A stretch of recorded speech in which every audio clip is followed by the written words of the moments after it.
അതിനൊന്നും അത്ര വലിയ പ്രാധാന്യമില്ല. ഇന്ന് വൈകുന്നേരം നിങ്ങളുടെ ചാനലുകളിലെ സന്ധ്യക്കുള്ള ചർച്ച കഴിഞ്ഞാൽ പിന്നെ ഇതിന് നിങ്ങളും തിരിഞ്ഞു നോക്കൂല, നാട്ടുകാരും ശ്രദ്ധിക്കൂല.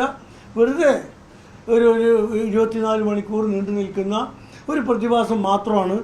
UDF ഒരു തരത്തിലും അത് ബാധിക്കില്ല എന്ന് മാത്രമല്ല, UDF വിരുദ്ധരുടെ ഇത്തരം നെറികെട്ട രാഷ്ട്രീയ നീക്കങ്ങൾക്കെതിരെ കേരളത്തിലെ ഉത്ബുദ്ധമായ പൊതുസമൂഹം പ്രതികരിക്കും. അത് UDF ഗുണകരമാവും എന്ന് തന്നെയാണ് ഞങ്ങളുടെ വിശ്വാസം. ഈ ഗുജറാത്തിലടക്കം പല സ്റ്റേറ്റുകളിലും കോൺഗ്രസ് നേതാക്കൾ BJPയിലേക്ക് പോകുന്നത് ഉയർത്തിക്കാട്ടിയായിരുന്നു CPM പ്രചാരണം. അപ്പൊ അതിന് ആക്കം കുറിക്കുന്നില്ല. നമ്മുടെ സംസ്ഥാനത്ത് പോലും കോൺഗ്രസിന് വോട്ട് ചെയ്താൽ ഇവർ നാളെ പാർട്ടിയിൽ കാണില്ല എന്ന് എന്താണ് ഉറപ്പെന്നതാണ് CPM ചോദ്യം.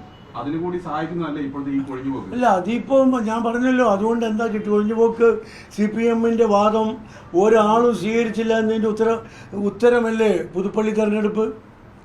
അന്ന് അനിൽ ആന്റണി പോയപ്പോൾ CPM എന്തൊക്കെയാണ് പറഞ്ഞിരുന്നത്?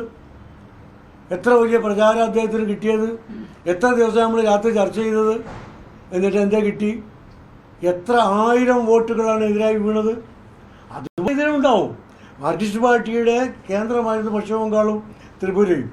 ആ പശ്ചിമ ബംഗാളിലെയും ത്രിപുരയിലും മുഴുവൻ CPM നേതാക്കളും BJPയിലാണ് ഇപ്പോൾ ഉള്ളത്.